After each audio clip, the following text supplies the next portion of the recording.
Hello बच्चों, hope you all are good and having a great day so far. My name is Gaurav Sharma and you welcome here. बच्चों, इस video में हम लोग बात करेंगे एक और माइंड मैप की, और जो चैप्टर आज हम लेके आए हैं वो है control and coordination. Mind map क्या है? माइंड मैप ये है कि अगर आपने इस चैप्टर को नहीं पढ़ा तो भी ठीक है, अगर पढ़ लिया है तो भी ठीक है। देखो, अगर किसी ने नहीं पढ़ा है ना, तो इस माइंड मैप की हेल्प से उसको इस वीडियो को पूरा देखने के बाद ये तो आइडिया लगने वाला है कि इस चैप्टर में भाई क्या क्या है।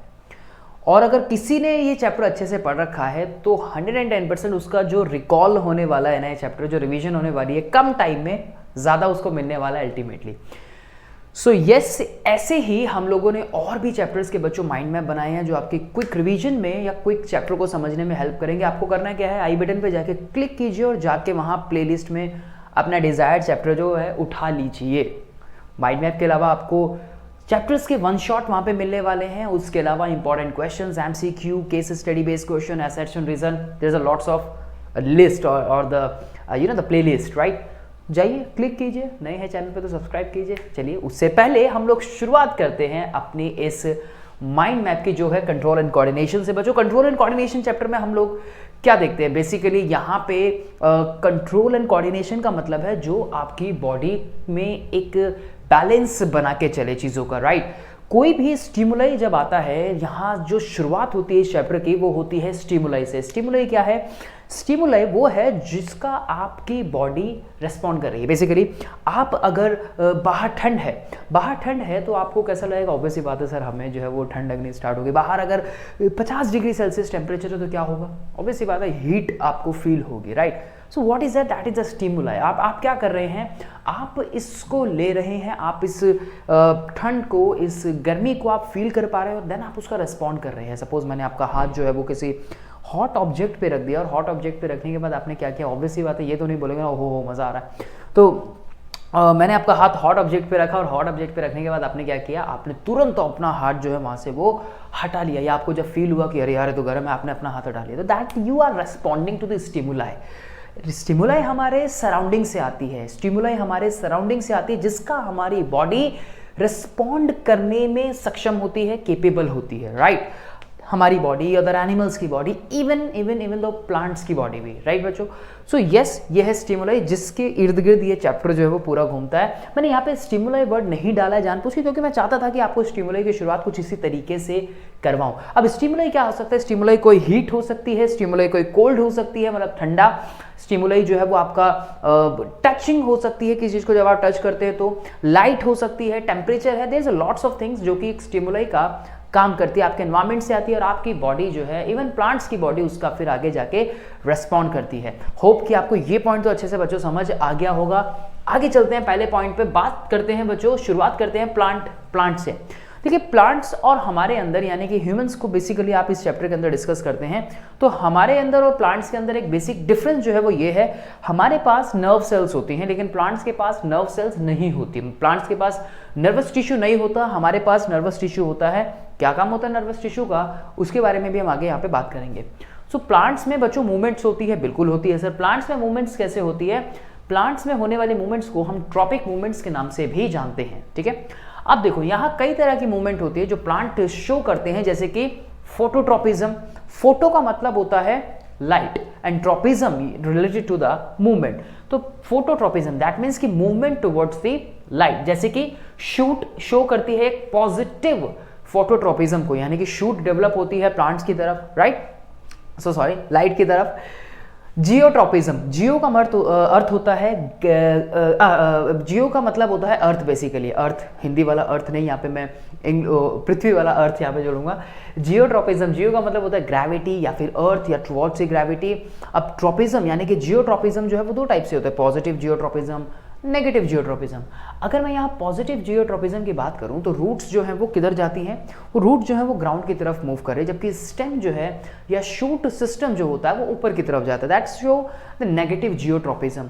हाइड्रोट्रोपिज्म, हाइड्रो का मतलब होता है पानी, यानी कि हाइड्रोट्रोपिज्म वाटर की तरफ मूवमेंट होना, response to water basically.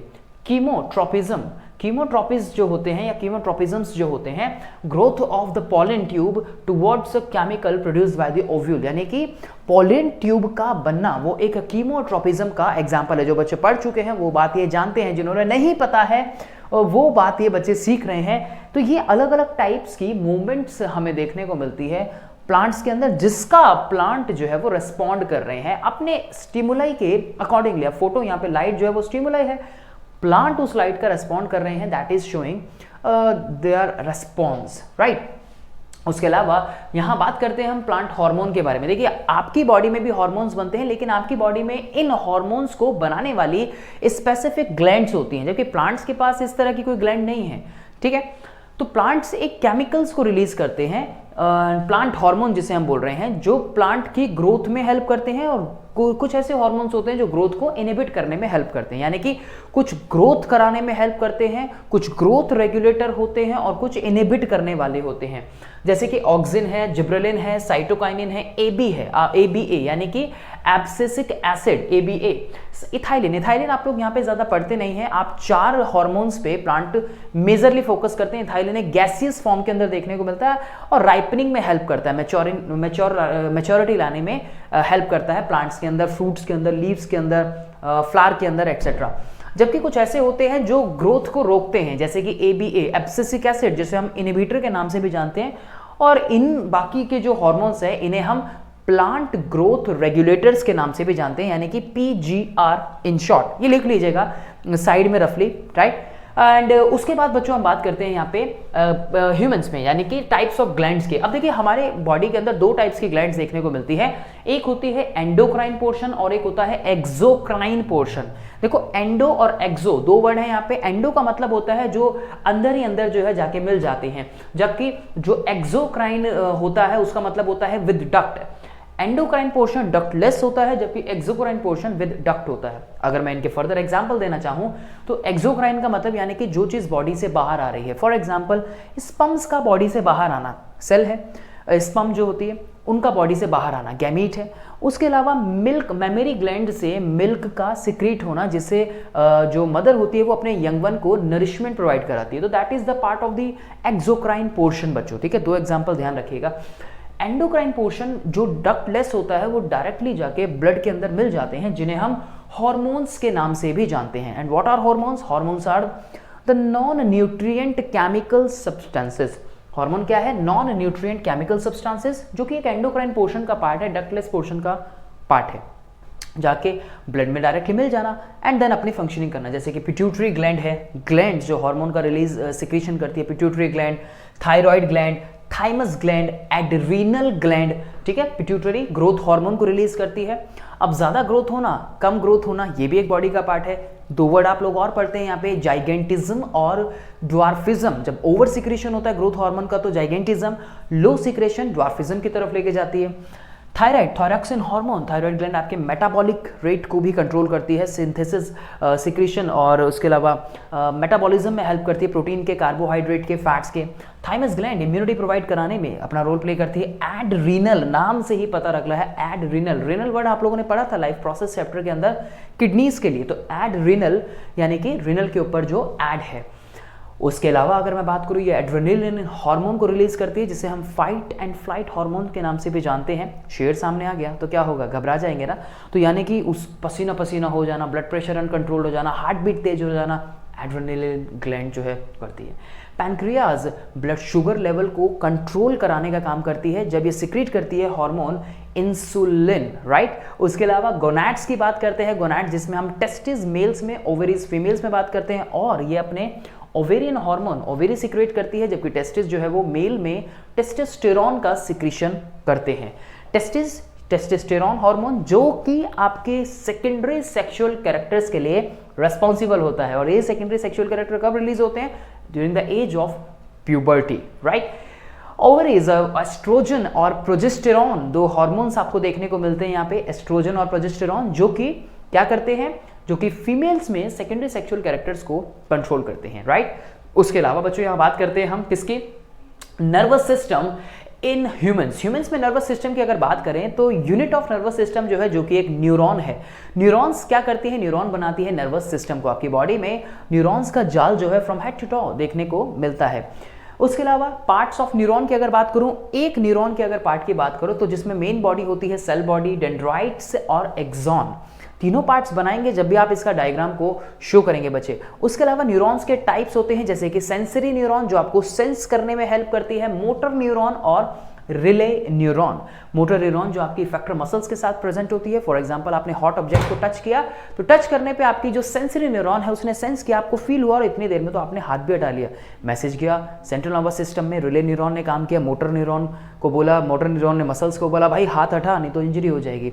Cycle चलती है बच्चों इसी तरीके से। उसके अलावा अगर हम यहाँ बात करें तो एक होता है आपका ऑटोनॉमिक नर्वस सिस्टम और एक होता है आपका पेरिफेरल नर्वस सिस्टम और एक होता है आपका सेंट्रल नर्वस सिस्टम। मेजरली हम लोग जो यहाँ पे फोकस करने वाले हैं वो सेंट्रल नर्वस सिस्टम के ऊपर करने वाले हैं। लेकिन उससे पहले अगर मैं बता दूं आपकी जानकारी के लिए कि ऑटोनॉमिक नर्वस सिस्टम यानी कि ऑटोनॉमस, खुद से चलने वाला, जिसको हम फर्दर दो पार्ट में डिवाइड करते हैं, सिंपैथेटिक एंड पैरासिम्पैथेटिक, ये अभी आपके सिलेबस से आउट है। फिर हम बात करते हैं पेरिफेरल नर्वस सिस्टम के बारे में। पेरिफेरल नर्वस सिस्टम फर्दर दो पार्ट में डिवाइड, जहां से हम बात करते हैं किसकी, स्पाइनल नर्व्स की और क्रेनियल नर्व्स की। स्पाइनल नर्व्स वो नर्व्स होती हैं बच्चों जो आपकी स्पाइनल कॉर्ड से अराइज होती हैं। स्पाइनल नर्व्स वो नर्व्स होती हैं जो स्पाइनल कॉर्ड से अराइज होती हैं। इनके हमारी बॉडी में 31 पेयर्स जो है वो देखने को मिलते हैं। अनदर पॉइंट कि 31 पेयर्स के बारे में आपसे बिल्कुल नहीं पूछा जाने वाला आपके एग्जाम में, ठीक है। अब वहीं से बात करते हैं हम दूसरी यहाँ पे रिफ्लेक्स एक्शन की।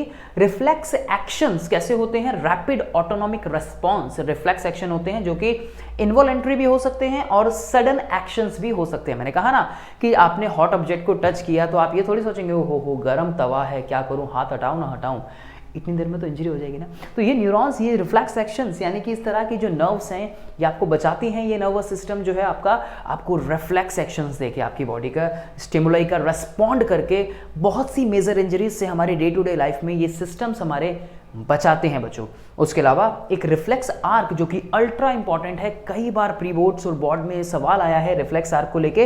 रिफ्लेक्स आर्क क्या करते हैं, रिसेप्टर्स जो हमारी बॉडी में अलग अलग रीजन्स में प्रेजेंट होते हैं, जैसे कि आईज में फोटो रिसेप्टर, कान में फोनो रिसेप्टर जो आपको सुनने में मदद करते हैं, विजन में हेल्प करते हैं, टंग पे आपकी गस्टेटरी रिसेप्टर्स, नोज में आपकी ऑल्फैक्टरी रिसेप्टर जो आपको टेस्ट में और स्मेल में मदद करते हैं। तो यहाँ से रिसेप्टर जो हैं आपके प्रेजेंट होते हैं। रिसेप्टर आपके सेंसरी न्यूरॉन्स के साथ कनेक्टेड होते हैं। सेंसरी न्यूरॉन जैसे आप सेंस करके बताते हैं ओ हो क्या खाना बन रहा है किचन में, दूर से आपको पता लग जाता है तो आप सेंस करके बताते हैं, वहां से मैसेज जाता है आपके स्पाइनल कॉर्ड में, स्पाइनल कॉर्ड से मोटर न्यूरॉन में और मोटर न्यूरॉन से वापस इफेक्टर मसल के अंदर। सवाल एक नोट डाउन कीजिएगा, यहाँ पे मैं बता रहा हूँ आप लोगों को सवाल, और सवाल है कि आपकी क्वेश्चन ऐसे पूछा जाएगा कि आपकी आंख में किसी ने टॉर्च मारी। मैं हिंदी बता रहा हूँ, आप लोग समझ लीजिए। आपकी आंख में किसी ने टॉर्च मारी और आपने आंख बंद कर ली। अब इसका रिफ्लेक्स आर्क बनाइए। रिफ्लेक्स आर्क का मतलब है यहाँ पे कि आप उसका एक पाथवे तैयार कीजिए। तो ये सवाल आप लोगों से कई बार प्री बोर्ड्स और बोर्ड में पूछा जाता है बच्चों, ध्यान रखिएगा, ठीक है। तो सवाल किस तरीके से आप लोगों से पूछे जाते हैं वो भी मैं यहाँ पे साथ साथ आपको बता रहा हूँ। आपके बोर्ड्स में, आपके प्री बोर्ड में किस तरीके से पूछे जाते हैं, और इसीलिए तो ये वीडियो बनाई गई है बच्चों, जिससे आपके कम टाइम में ज़्यादा चीज़ें आपको मिल सके। नेक्स्ट जो यहाँ पे है रिफ्लेक्स एक्शंस की हमने बात की, इनवॉलेंट्री और सडन एक्शंस होते हैं। उसके बाद पेरिफेरल नर्वस सिस्टम में जब हम क्रैनियल नर्व्स की बात करते हैं तो यहाँ 12 पेयर जो हैं हम मैमल्स के अंदर देखने को मिलते हैं। और क्रैनियल नर्व्स वो नर्व्स होती हैं जो ब्रेन से अराइज होती हैं। क्रैनियल नर्व्स वो नर्व्स होती हैं जो ब्रेन से अराइज होती हैं, ठीक है। उसके बाद बात करते हैं सेंट्रल नर्वस सिस्टम की। वाओ, कंट्रोल एंड कोऑर्डिनेशन का जो ह्यूमंस के अंदर अगर मैं बात करूं या एनिमल्स के अंदर बात करूं तो सबसे important part central nervous system, जिसमें ब्रेन और स्पाइनल कॉर्ड्स के बारे में हम लोग बात करते हैं। स्पाइनल कॉर्ड को अभी हमने डिस्कस किया, जबकि ब्रेन के आपके 3 पार्ट्स होते हैं, फोर ब्रेन, मिड ब्रेन और हाइंड ब्रेन। अक्सर ब्रेन के ऊपर एक सवाल जो है वो बन जाता है, ज़्यादा कुछ नहीं है इसमें, बहुत टफ नहीं है। आप ब्रेन के डायग्राम की भी प्रैक्टिस करें अपनी एनसीईआरटी से, सिंपल डायग्राम है। मेजरली लेबलिंग का जरूर ध्यान रखें इस चैप्टर के ब्रेन के डायग्राम के लिए, ठीक है। तो फोर ब्रेन एक थिंकिंग पार्ट होता है, मेमोरी को जो स्टोर करके रखता है आपकी सेरिब्रम, और दूसरा थैलेमस और हाइपोथैलेमस, इसके 3 पार्ट हैं जो कि आपको मेजरली अगर मैं बताऊं तो थिंकिंग पार्ट होता है आपकी बॉडी ब्रेन का। मिड ब्रेन की अगर बात करूं तो कंट्रोल करता है इनवॉलेंट्री एक्शंस को। ज्यादातर आपके इनवॉलेंट्री एक्शन जो है वो मिड ब्रेन से ही कंट्रोल्ड होते हैं, जैसे कि प्यूपिल का साइज चेंज होना, रिफ्लेक्स एक्शंस, इन सभी को कंट्रोल करने वाला मिड ब्रेन होता है। उसके अलावा हाइंड ब्रेन की अगर बात करो, जिस पे सबसे ज़्यादा सवाल पूछा जाता है और बच्चों की कंफ्यूजन भी होती है, जो कि मैं अभी यहाँ पे दूर करूँगा, जैसे कि सेरिबेलम। सेरिबेलम जो है आपकी बॉडी के पोस्चर को बैलेंस करके रखने में अपना रोल प्ले करता है। पॉन्स कंट्रोल करते हैं इन्वॉलंटरी एक्शंस को, और सेम वही मेडुला जो है, मेडुला ऑब्लंगेटा, वो भी आपकी बॉडी के अंदर या ब्रेन का जो पार्ट है वो कंट्रोल करता है इन्वॉलंटरी एक्शन को। अब सवाल कई बार यहाँ पे पूछा जाता है कि what is the difference, what are the different functions of cerebellum and cerebrum. यहाँ बच्चे अक्सर कंफ्यूज होते हैं, मैंने देखा है वो कंफ्यूज हो जाते हैं कि बेलम का फंक्शन क्या था और ब्रम का फंक्शन क्या था, दो अलग अलग पार्ट है। सेरिबेलम बच्चों ध्यान रखिएगा, बेलम और बैलेंस, बेलम और बैलेंस याद हो गया ना, पोस्चर बॉडी बैलेंस बनाने में सेरिबेलम हेल्प करता है, जबकि ब्रम क्या है, एक मेमोरी यानी कि एक थिंकिंग पार्ट से रिलेट करता है। तो यही सारी चीजें बच्चों हम इस चैप्टर में पढ़ते हैं। आई होप कि आप लोगों ने इस माइंड मैप को एंजॉय किया हो, मैंने कम समय में आप लोगों की थोड़ी सी हेल्प की हो इस चैप्टर को रिकॉल कराने में। तो अगर आपको वीडियो पसंद आई है बच्चों, इसको लाइक करें और अपने दोस्तों के साथ शेयर करना ना भूलें। लेकिन जाने से पहले अगर इसी तरह के और भी माइंड मैप्स, चैप्टर के वन शॉट इंपॉर्टेंट क्वेश्चन बच्चों अगर आप देखना चाहते हैं तो जाके आई बटन पे क्लिक कीजिए और अपनी प्लेलिस्ट में से अपना डिजायर्ड चैप्टर, अपने डिजायर्ड इंपॉर्टेंट क्वेश्चन, अपना डिजायर्ड वन शॉट जाके उठा लीजिए। मैं गौरव शर्मा मिलूंगा आप लोगों से नेक्स्ट वीडियो में। Thanks for watching.